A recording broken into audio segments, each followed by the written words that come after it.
Hello and welcome back to the Non-League Podcast with myself, Lee Simons. And today we have a special guest for you today. We have got Stewart Larter, who's the assistant coach at Great Yarmouth. Stewart, how are you, sir? Yeah, very well, Lee. How are you? Yeah, very well, thanks. Very well. The sun is shining. It's not a bad day today, so it's all good. Yeah, absolutely. Makes you feel a little bit better during these testing times to see a little bit of sunshine. Yeah, definitely. It's been quite good. At least it's not raining, it's not snowing or anything like that. At least we can get outside and have a bit of a exercise, which is good. Yeah, a little bit of fresh air and a walk every day sort of is what we're at the minute. So yeah, no, it's a nice day. Definitely. So how are you keeping it in isolation at the moment, Stuart? Are you still working? Are you in lockdown? What's happening with yourself? Yeah, so we went into lockdown probably a few days before the government announced it as an actual measure. Yeah. So I've been working from home pretty much since then. Been able to keep busy. Been doing some remote training in terms of my job. All hours because I work in a sort of food business, so it's sort of 24-hour operation. So yes, I have to work in with where I can, and I think that's obviously gives us the opportunity to do that. We've had to be quite creative around it, and obviously being conscious of the social measure and social distancing rules. So yeah, it's been a bit of a challenge, to be fair. I bet it has been, because it's been a bit of a challenge for me, because since I've been doing lockdown, it's like, well, what can we kind of do? So you do your daily exercise, and then I thought to myself, let's do a bit of podcast, and here we are today, really, Stuart. Yeah, no, it's been really good. I think the variation you've got across the sort of chairmen, supporters, management at different experiences have been really insightful, and certainly I've listened and learned quite a bit. But so well done so far. Thanks very much. That's very kind of you. But Stuart, for people who are listening to this podcast, can we just have a bit of a background story from yourself and how you actually got into football, please? Yeah, absolutely. Sort of took the very traditional route of sort of getting into it quite early as a youngster. Sort of playing with my friends and at school. It wasn't the sort of deep structure that's in place at the minute in terms of sort of youth football. I think it started at under 13 and went to 14, 15 and 16. Yeah. So very traditional route through school. I started to play for my first team when I was about 10 years old, a team called Burnhill Rangers in Lowestoft. Okay. And so I was playing 3 years up. I don't think that's quite allowed these days for very good reasons, I would suggest. Then moved through a couple of clubs, so Alton Mariners, Onboard Eagles, Rangers. Managed to get into Suffolk schools at sort of 15. Yeah. And fortunately, during that time, got picked up by Ipswich Town. So spent some Thursday nights where the local lads went for a sort of 2-hour training session in the gym at the ground. Yeah. Got invited back for pre-season when I was sort of 16. Had a week's trial. Managed to play in the pre-season friendly, done particularly well, and then done a couple more Thursday nights, and then got offered an apprenticeship. Oh, right. So I was there for 2 years, which was absolutely massive for me because I was still a big Ipswich Town fan. And at that time, obviously, just after the UEFA Cup, Bobby Robson has just gone to manage England. Yeah. I was sort of rubbing shoulders with people like Paul Mariner and Terry Butcher, and people I'd watched from the terraces for a number of years, and I was a little kid in a sweet shop, to be fair, and it was just a great experience. I bet that was a kind of a surreal feeling for you, especially watching the UEFA Cup in 1981, was it? I think it is 81, and then you're actually standing next to your idols and the manager as well. I bet that was quite a surreal moment for you. Yeah, absolutely. I mean, I followed them in 81. People sort of tend to forget. I think that they're up for the treble at one point, so I think they finished second and got knocked out in the FA Cup semi-final. I went to a lot of home games that year, went to the FA Cup semi-final, went to all the European games, so then to sort of, less than probably 6 months later to be in training with England, fundamentally England internationals at that time, was just amazing experience. I bet it was for you. So how did you get the call? Was it like a phone call, or was it like scouts coming to see you play at the Suffolk schools? Yeah, it was Suffolk schools. So as a guy, I mean, to be honest, at under 14 level, I didn't get in. So I was quite a late developer in terms of that. I managed to get in at under 15s.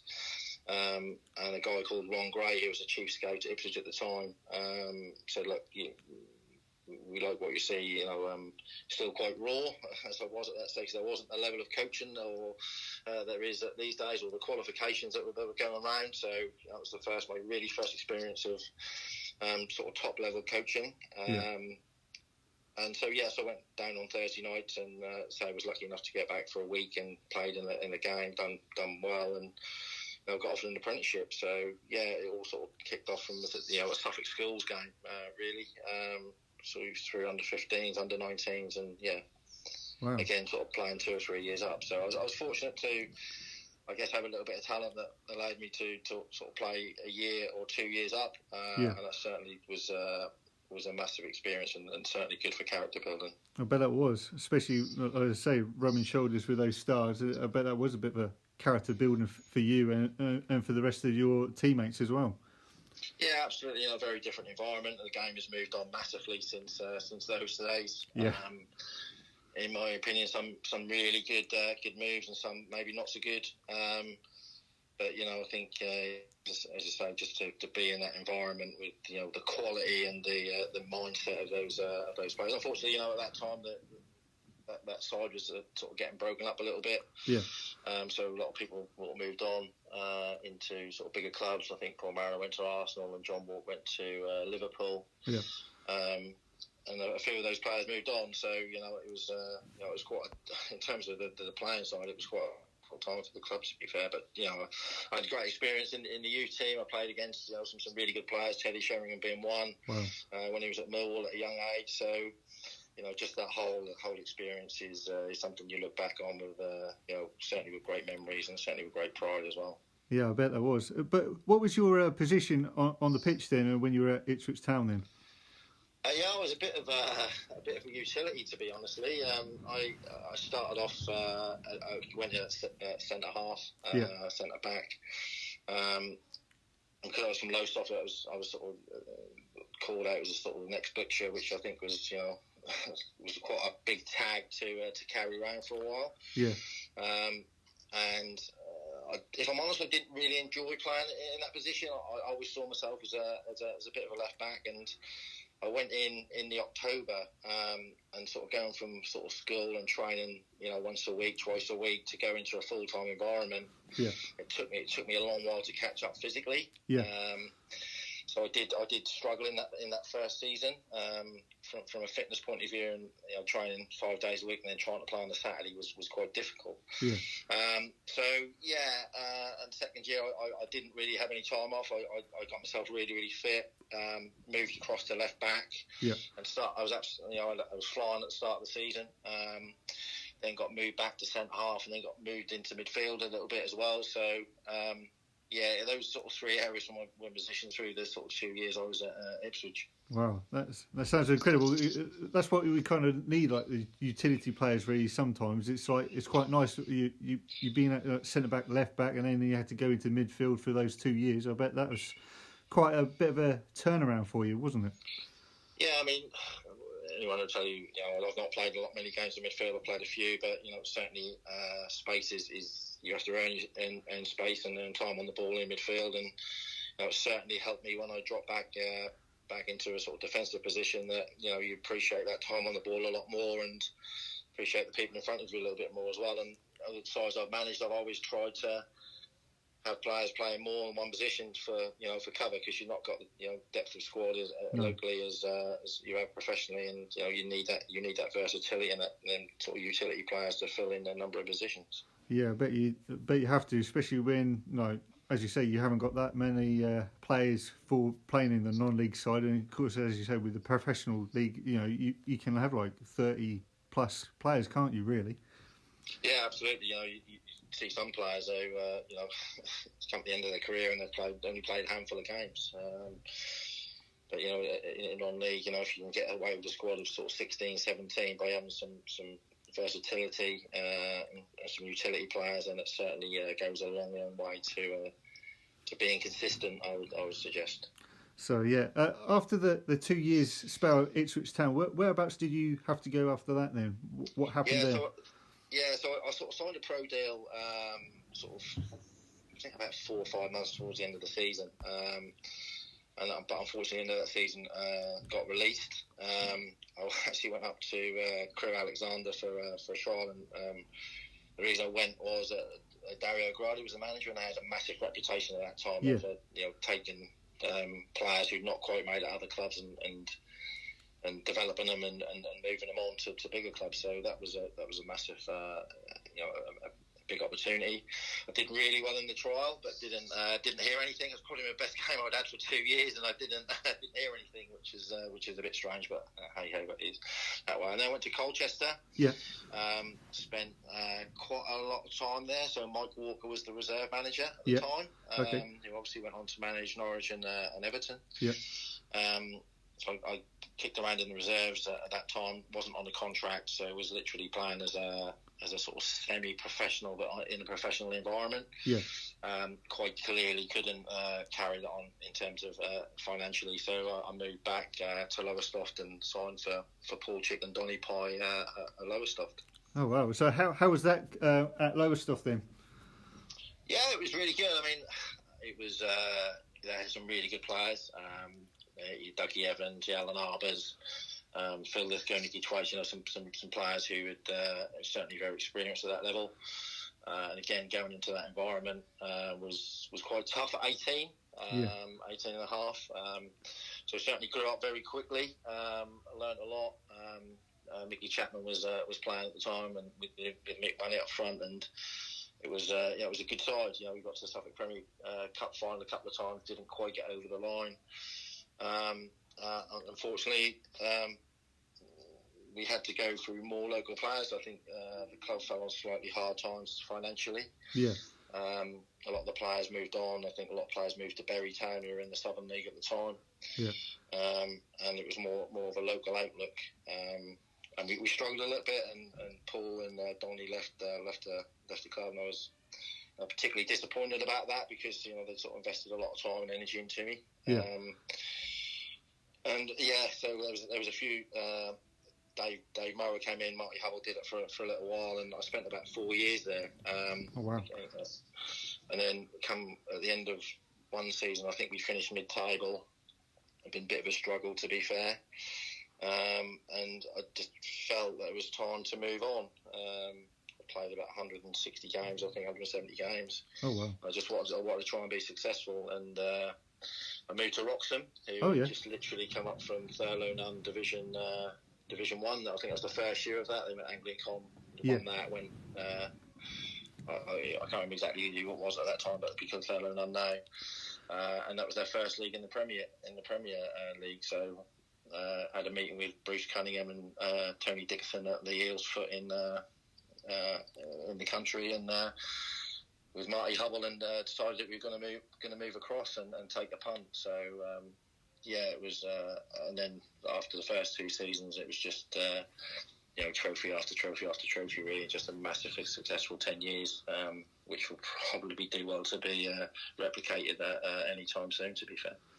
Well, they did have a kind of a good season last season, finishing 5th in the Premier Division. Of course, getting through to the Vars Cup as well, beating Stowmarket, and of course having 1,000 fans there as well, which is quite incredible at like our level, which is unheard of, isn't it? Really? Yeah, absolutely. I think Geordie and Adam are doing a fantastic job there, to be honest. And there's a lot of. I think other clubs could learn a lot from what they're doing there, to be honest. And it was interesting to hear Jordan on your podcast and his sort of journey. So, yeah, absolutely. And I think even back then, when I was probably had a couple of, I remember playing Wisbech, and we were both going for the league title, and there was over 1,000 at Trafford Park that night. And certainly in the return game, which is only a few weeks later, I think it was Easter Sunday, we played at Fenland Park. And if anyone who's listening to this has ever played at Fenland Park, then that is let's just call it an experience. Let's just say that. Fair enough. and there was over 1,000 there that day as well. So there was some, even back then there was some big crowds, but he's more unheard of these days, to be fair. And I think their VARs run, and Snowmarket as well, to be fair. They've done very well as well. So I think that game deserved a crowd of that size. Yeah, I bet that was quite an achievement for you as a player, being at Wroxham and winning all those trophies with them. Yeah, absolutely. I think after the first 2 seasons, I'll be honest, I did wonder what I was doing or had done. But I literally looking at it the other day, because sometimes you have to jog your memory. But it was, I think we won the league 6 times. I think we finished second twice, third once. As I say, won it 6 times. I think we had 2 League Cup winners' medal, 2 League Cups as well, 3 Norfolk Senior Cups, done the treble once, done the double twice, I think. So, it was just a massively successful time and a really, really enjoyable time as well.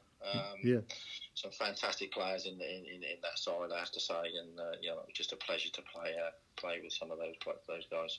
So, did you say you were there for 10 years, and then what did you do after that? Then after the 10 years, I was there for 11 years. Yeah.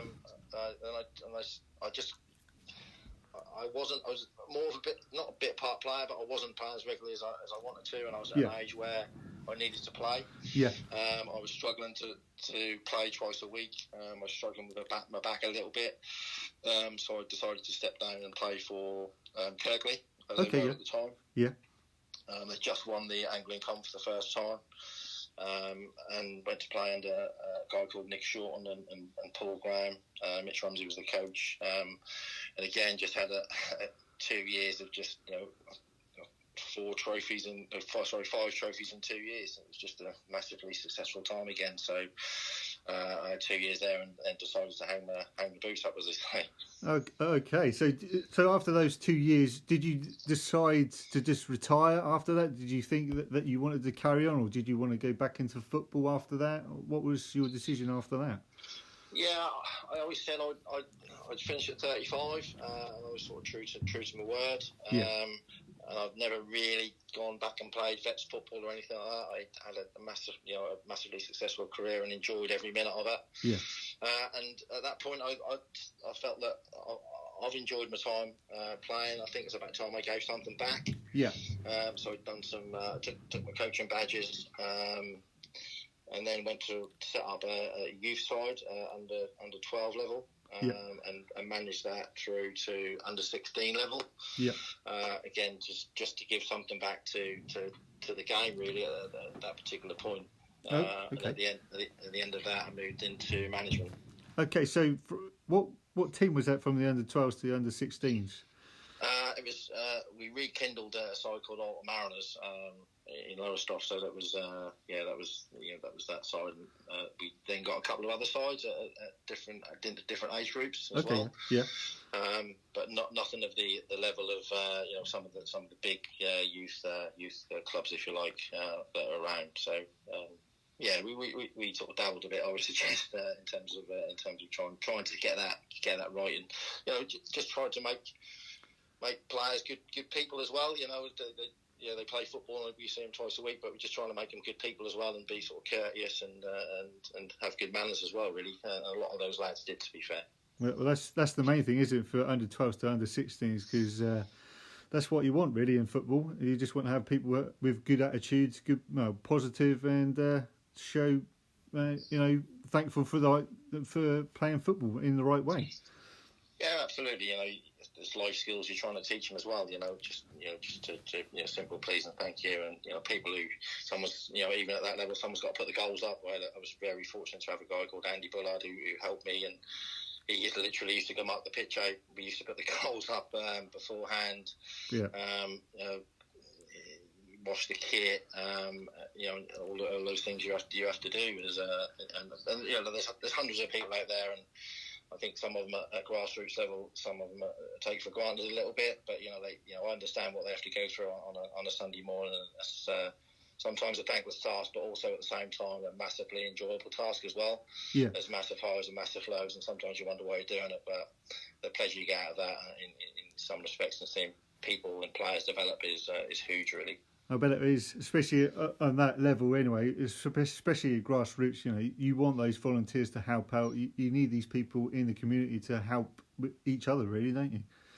Yeah, and I think the FAs have done a great job in in providing coaching, providing finance, providing structure to grassroots football, and fundamentally, they're your next players who are going to play for your Roxhams, your Gorstons, your Yarmouths, your Lowestoffs. At the end of the day, that pipeline of children getting into the game at a young age is going to stand the local game and certainly the professional game in good stead in the years to come. Yeah, definitely, most definitely. So from the under-12s to the under-16s role, should we say, whereabouts did you go after that in your management career? Yeah, so it's Nick Shorten left Kirkley. He'd taken them through the Anglian Com, through Division 1 of the ECL. And into the Premier, and I think he spent a year there or 2 years, sort of stabilising. I went in as joint manager for a year. Had a really successful year. Some great players: Nathan Stone, Joe Jefford, Justin Fox, Louis Blois, Rob Woodcock got in goal. We finished fourth that season, got to the last 32 of the Vars and got to a League Cup final. Unfortunately, didn't quite get a trophy. But it was a massively successful year, to be honest, and one where I learnt a lot in a very short space of time, I have to say. I bet you have to do that, Stuart, because going from say the kids level to adult football, I bet that was a bit of a difference in manners and positivity for the players you have to work with. Yeah, it is, and as I say, it was my first sort of adult role, and with the youth football, it's a lot of it. You worry about getting the goals up and getting there on time, having drinks bottles ready, and that sort of thing. And you walk into that environment, and it's all done for you. So it's very different. It's massively trying to get the best out of the players and setting it up tactically right and making sure players are okay and are they fit enough, and as well. Yeah, I mean, Chris Henderson played in that team as well. I forgot Hendo. We shouldn't forget Hendo, really, to be fair. No, definitely not. And he was, as I say, absolutely, it was a quality side, to be fair. I bet it was. So after those 2 years at Kirkley, whereabouts did you go after that? Yeah, so I sort of straight away went to work with Adrian Harris and Chrissy Clements doing Gorson under-18s. Yeah. Again, so a little bit trying to develop players. We managed to get to the League Cup final that year. Unfortunately, came up against a very good Dereham side. I think a number of those lads went on to play in the first team. I think we got beat 6-1 in the final at Dis, but for us to get to that final was a massive achievement. And the league position, I can't remember where we finished in the league, but it was just a great experience working with those two guys as well. Some really good times. But again, you have to do a lot off the pitch as well as on the pitch as well. So it was again good learning for me.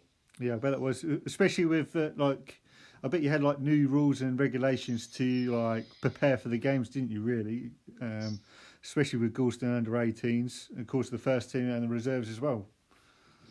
Yeah, I mean we're literally trying to again make them good people, but then trying to move them through the club. Try and get some of those players into the reserves and liaising with the reserve management and first team management to say who's doing particularly well and who's some of those lads will probably never make the first team, to be fair, but they've got a role to play in the under 18. So that's the sort of messages that we were trying to give to them, really. Well, that season where you said you got to the cup final, that must have been quite an achievement for you to go there and to get to this. Unfortunately, as you say, you lost the game, but I bet that was an achievement in its own right, because you brought these players up to that standard and you want to keep them there, don't you? Yeah, I mean that was a great experience for them as well. I think if you at that level, it's a bonus to get to a cup final, but you have to embrace it and learn it, take it as the experience it is. And although we got beat, massive achievement getting there, and people sometimes a bit hard on themselves when they lose a final, but you've gone through a number of games to get there, and a massive achievement, and also an opportunity to learn at the end of it. A massive disappointment. I was a firm believer that where you see disappointment, you'll always get an opportunity to learn and make it better next time. So there's always that next time, isn't it? There's always that next hopefully, time. Hopefully. So, Stuart, after that under-18 season, did you go into like the reserves team, or did you go into the first team at Galston? What actually happened after that? So I went into the first team at Galston. Richard Daniels was a manager when I was doing the under-18s with Harry and Chris, and asked me to go, and they just got promoted from Division 1 again. So asked me to go in with him and Mike Derbyshire as a coach. And we managed to get some stability. We finished 12th that season, but also managed to get to the final of the Norfolk Senior Cup and fortunately win that as well. So that was, to do that again was a massive achievement. To be fair, I bet it was, especially going into the final, as you were saying about last season with the under-18s, and then getting into the Norfolk Cup final. I bet that that shows you that it will come in time, won't it? Yeah, no, it's right. And again, you look at some of the players who played that night. Christy Finch was on the bench that night. Jack Garrett, who'd literally come through the under-18s previously. Keegan Middleton again, who managed to sample, but you had some people who'd been at the club a long time. And that game was just soon after Jimmy Jones was unfortunately passed away. So there was a lot of emotion around that night. I can remember quite clearly. And that was, a massive achievement to win that. Elliot Pride was in goal. So just a massive achievement to win that. So from that season, you carried on being manager for Galston. What actually happened after that?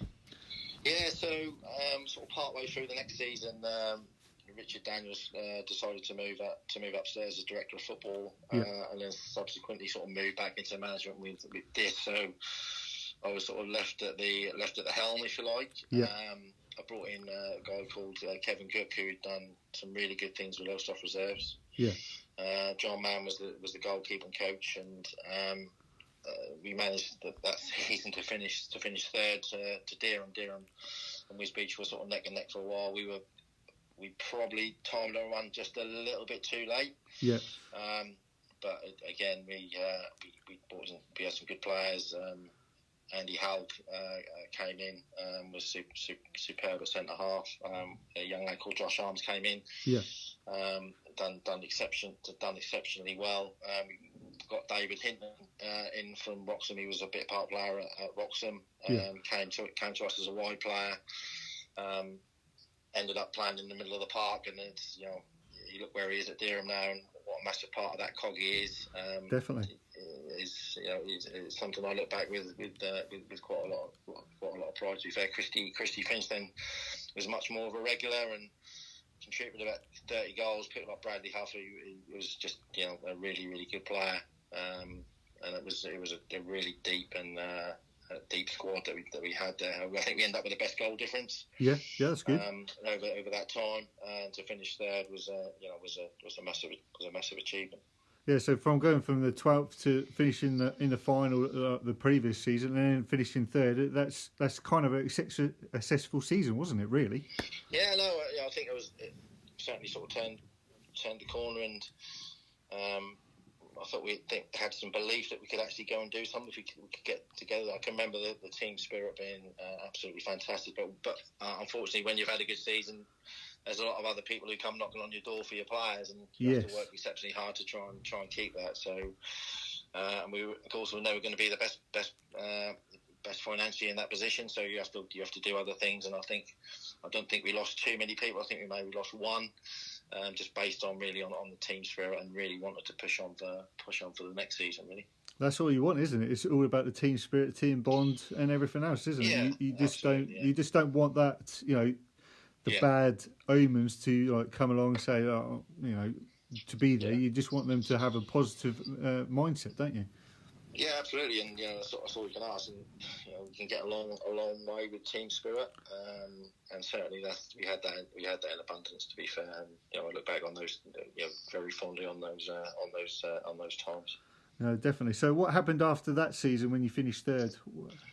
Yeah, so we had a real good go at it the next season. Although we ended up finishing fourth, I would argue that we actually were closer to winning that season. It's the year that Hadley won it. Okay, yeah.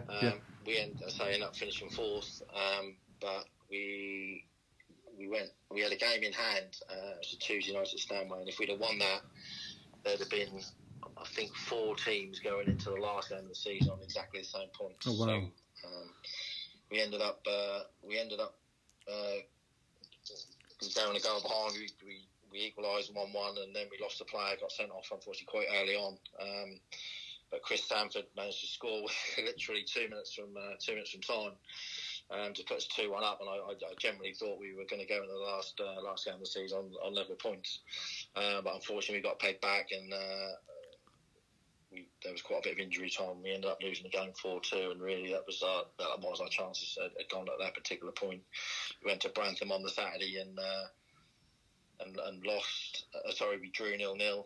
So we ended up 5 points behind in 4th place, but that loss at Stanway and the drop points at Brantham.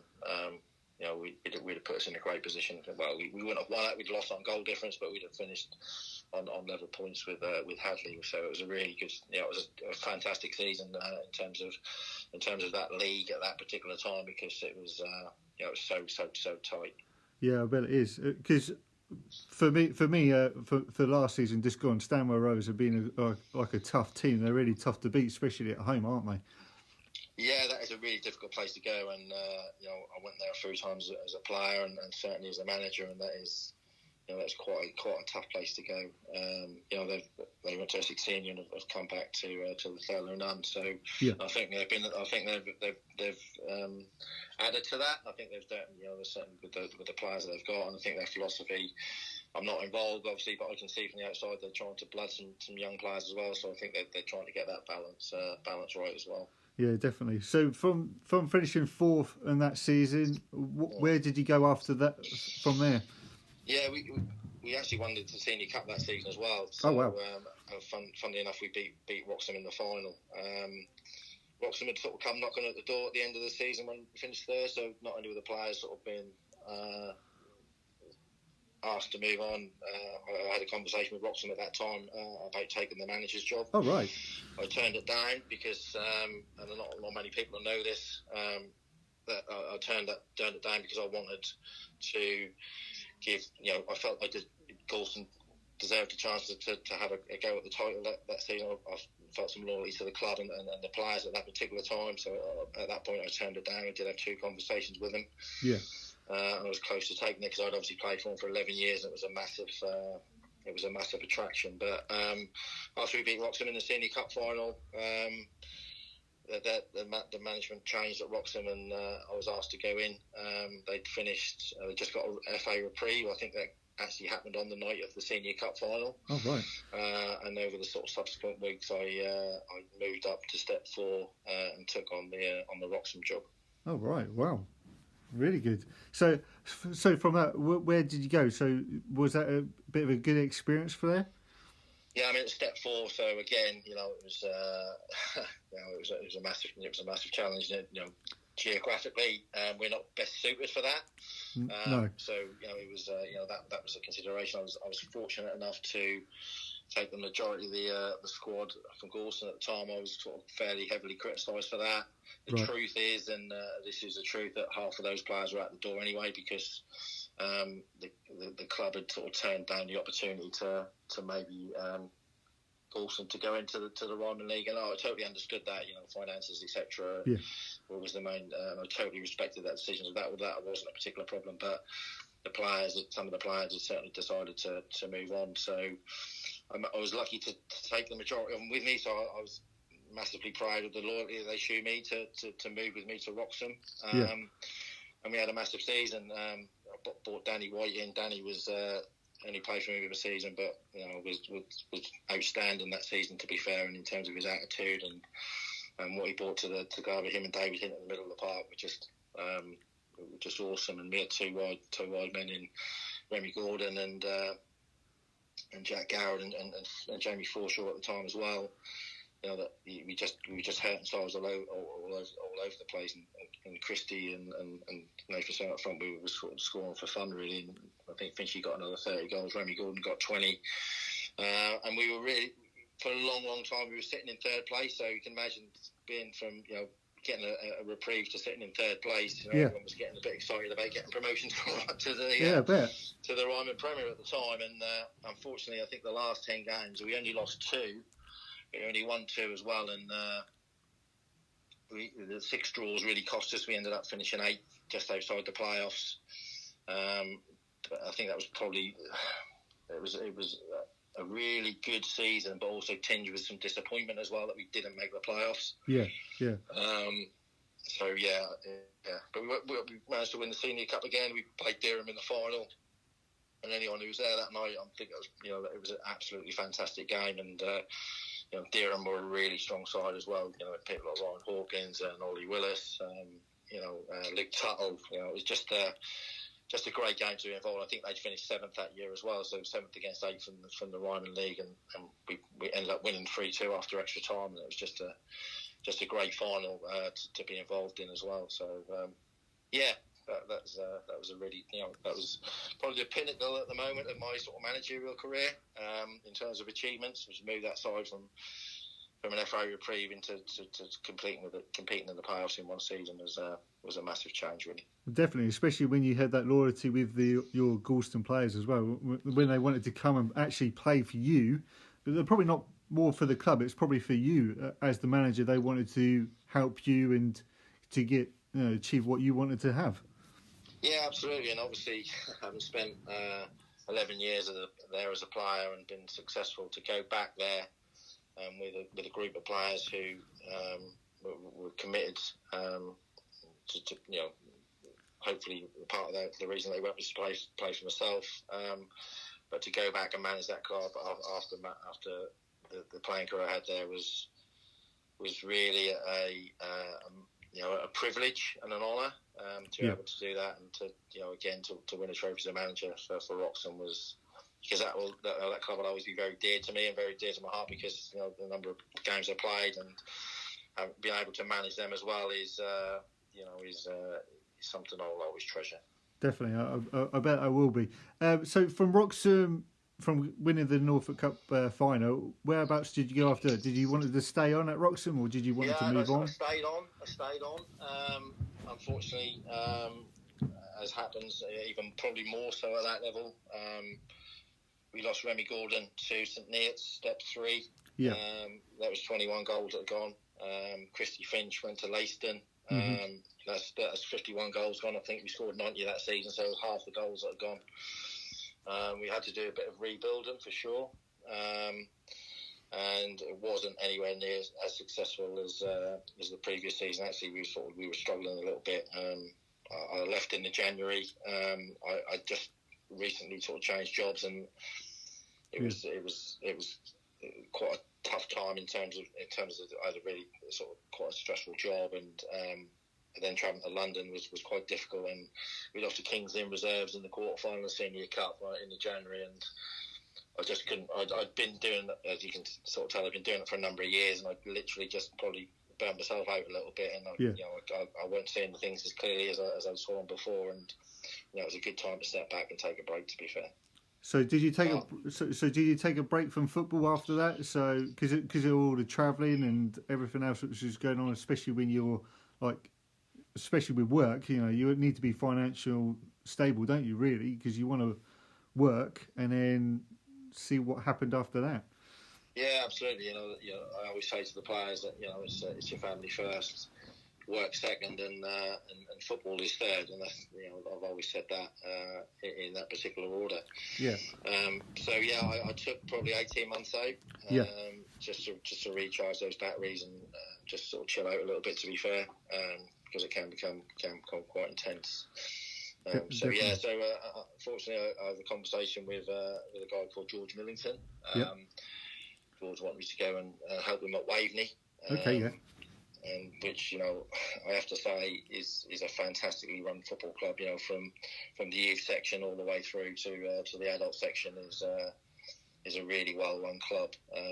Again, was a privilege to be part of that club. And you sort of look at it from the outside, and sometimes you can't get the full picture. Once you sort of step inside, it is a really good football club. And, I only spent a few months there because Ricky has resigned at Galston, and I was very, very happy at Waveney. I have to say that.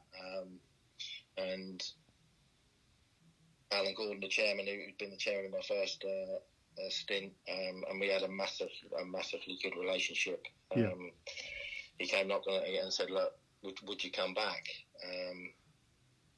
And it took a little time to think about it. To be honest, I wasn't sure. Someone said to me, "Never go back," but because really it was Alan who come knocking, I felt some loyalty certainly to him. To go back in, which I did. So, yeah. So you went back to Galston because, Alan's been at Galston, for years, hasn't he? Yeah, I mean, obviously, I was there when unfortunately Jimmy passed away, and then Alan sort of really took up the helm straight away. More or less straight away after that. There might have been a year or so in between, but in my first tenure there, Alan was there all the time and was my chairman, and again for him to ask him back, and he was he achieved massive things there, to be honest. So so you went back in that season? Did you end the season with Galston and then you started again with Galston after that? Yeah, so we finished that season. I took over. We lost the first 7 games, so it was a bit of a baptism of fire, to be honest. But we managed to sort of turn it around, brought a few new players in, got the players a little bit fitter, got them a little bit more organised, and we ended up finishing 7th, which was again from I think a really good achievement. Yes. And I thought it'd given us a really good basis to move on the following season, and I was very keen to be able to do that and try and be successful. Unfortunately, it didn't quite transpire that way, and we ended up finishing 15th the following season. We got to 40 points relatively quickly, so we made a very conscious decision across the club to blood a lot of youngsters. And I think I can't remember exactly. I think it was 60 odd appearances in those across that season of under 18 players. Yeah. Unfortunately, just managed to pick up 1 point from the last 10 games. Obviously, the reserves are going particularly well at that time, and I didn't want to touch that in terms of breaking that unit up. So yeah, it was a very conscious. It was a club decision, to be honest. And the people will probably look at that now and say, I don't think people were quite simple like that, to be fair. So we took that decision based on that. Saved a little bit of money on the budget as well, if I'm honest, because we weren't going to potentially win anything, and it also gave some of those youngsters a taste of third and Premier, which is good for their careers as well. Definitely, that's what they need, isn't it? Because it's good to have like the under-18s playing. It's good to have the reserves playing in the first team, because that's what ultimately that's all it's all about. Really, it's not about bringing in players in from other clubs. It's really to do your youngsters and bring them up into the first team. Yeah, there is, and there's 2 models as I see it. There's a model where you've got quite a hefty budget, and you can cherry pick either the very best players, depending on the size of your budget, or you can pick the next level down in terms of quality or what you think is quality, and you can build it that way. 2 things happen with that. One is, have you really built the loyalty? Is one question, and 2 is, what happens when the money disappears? What have you got? What are you left with? And I've seen that happen so many times to clubs where they've had a really good year or 2 years, and someone decides to pull the money out and almost falls flat on his face. And as I say, Gulls will probably never be the best players, so it was really important that we tried to change that and tried to build that from the bottom. There's been a lot of those, Conor Ingram being one who's come through the ranks at that football club, to be fair. Yeah. But it was really, we wanted more youngsters to try and come through and create that loyalty. And I don't think the better youngsters are probably not going to be able to keep, because some of the reasons I've already outlined. That some higher level clubs will certainly pick up your better players. Yeah. But just trying to build up from the bottom and get them to buy into that, so that sort of create a little bit of loyalty as well. So that was the way we were trying to go. Yeah. Unfortunately, we started the following season not particularly well, and we ended up parting company with the club. So yeah, I think their last 10 games, people forgot the reasons why we were trying to do it. Yes. And then that was sort of used against us at the start of the next season. So I'm a bit disappointed with that, if I'm honest. But that's life sometimes. Yeah, I bet that's a bit of a difficult conversation to have going into that season. Of course, losing a few games on the trot, and then you part of the company with the club, and then you think you're doing the right job, but then, as I say, other things come into factor, don't they? Yeah, and I think the Premier League's probably got a lot to answer for, really, in terms of people's mentality, even at local level. It's very, sort of, all of a sudden, has become a very results-driven process. I mean, Danny White talked about it on your podcast very well, I thought. Yeah. Unless you get results, then you're under a bit of pressure, and I'm thinking, I'm not taking a penny out of this. I'm trying to do the right thing. I'm trying to do the right job. Yeah. And fundamentally, you're getting criticised for it, and that wasn't as if people didn't understand what we were trying to do and were bought into that process. But people lose patience, and people get influenced very quickly by others. And unfortunately, that was particularly difficult because of the relationship that me and Alan had. Yeah. Did have is. So that was quite a tough conversation, if I'm honest. But it was very amicable. So that was disappointing, because I thought results weren't good enough. I'm the first one to recognise that and understand that. But we were trying to build something a little bit differently and try to take in a different route. But unfortunately, weren't quite given the time to be able to do that. Exactly. That's the old important thing, isn't it? And you want time to do that role, as it says. But after you parted company from Goulston, did you just take a step back again and just thought of what your next role will be? Yeah. I did take some time out because it was again quite probably a difficult time at Goulston because of.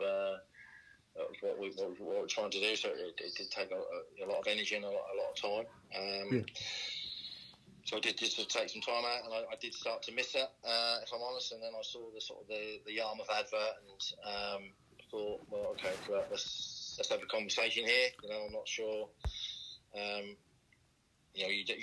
didn't know Rob particularly well at that particular time. No. So we had I dropped him a message, and we had a conversation, and. Obviously yet to get started, but what I'm seeing and feeling at the minute is I'm sort of renewed. I'm excited. I'm very committed to try and get that. It's a big football club. To try a local football club to try and get them back where they probably deserve to be. And I spoke to some of the committee members very briefly on a sort of a website call. Again, very committed. Some very good people there as well. I don't know Jack particularly well, but seems a really good guy. Yeah. I know Ian May's probably better than anyone else, and Kevin Forbes, and that they're really good people, and they've got very much the football club at heart as well. So I'm very excited about getting started there. So you've already got plans for next season. You're already planning for pre-season, and how are you going about things with Rob? Yeah, it's very difficult, Lee, to be honest, because we're all very unsure on what's going to happen next, really. And I see a lot of football clubs are doing fitness, and that's great. But you want your players to peak at the right time. So I'm not being critical of them in any way, shape, or form. I'm not gonna tell them how to run their football club for sure. But you have to get that timing right. And as we don't know when that's going to start, it's quite difficult to.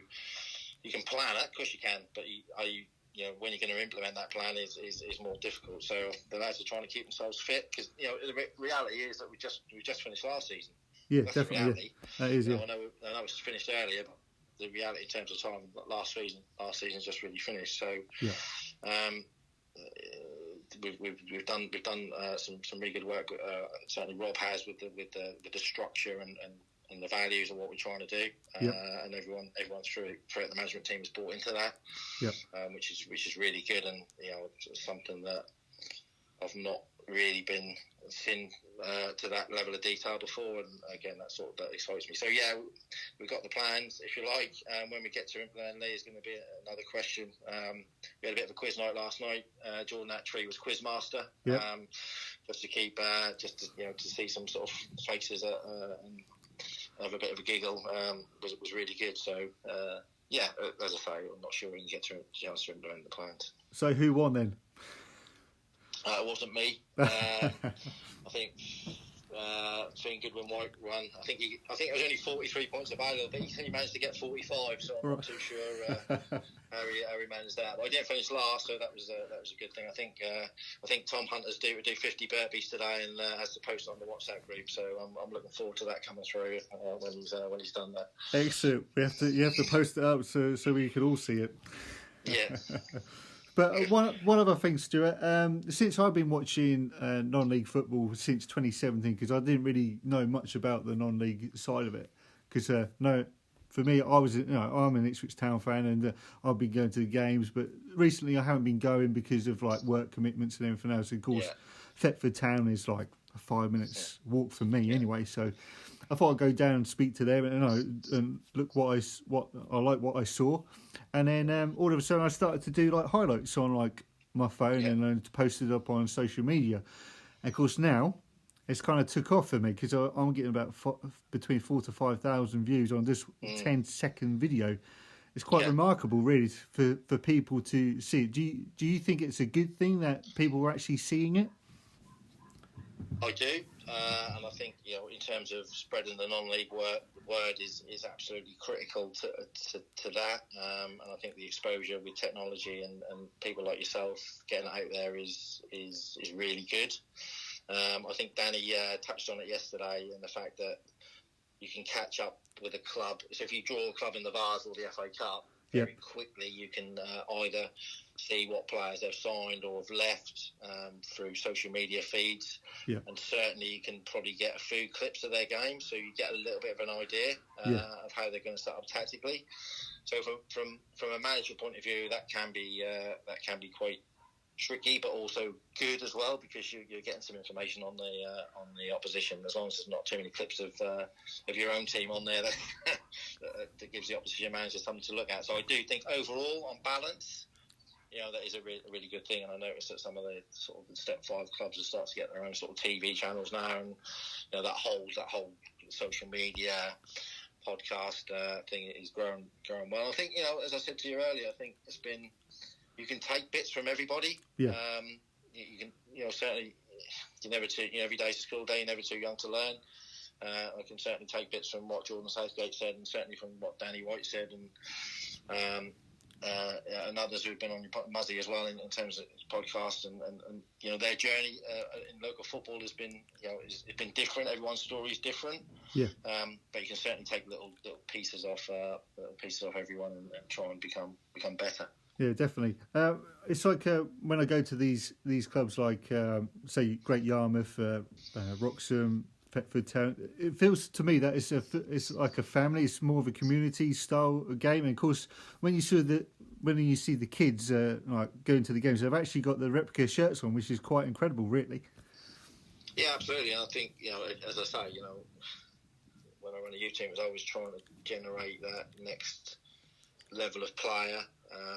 Person, more importantly, and if they're generally interested, and I know a lot of clubs do that with their youth sections now, that there's we're trying to do that at Yarmouth next year, is link in with some clubs to give them a sort of free entry to the ground, etc. On the day, so just to generate that sort of community spirit. And generally when you're in the bar afterwards, you get supporters come up to you and have a nice conversation was going well, and not so nice when it's not going so well. But there's 150 managers in the ground on a Saturday afternoon, so but that's just the way it is, and you can build those relationships, and certainly it's a very, as you say, very much a family feel. And I think with with the kids coming through the gate, it's great for them, and it's great for the club to be able to see that.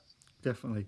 Stuart, I wish you and Rob all the best for next season. Hopefully I'll come down and see Great Yarmouth play, or even you play in Thetford. That would be good to come and see you guys in action. Yeah, no, it'd be really good to see you, Lee, and well, I might even borrow a pint if you're lucky. Oh, thanks very much. I appreciate that. For people who are listening to the podcast, thanks for listening, and I'll see you on the next one. Bye for now.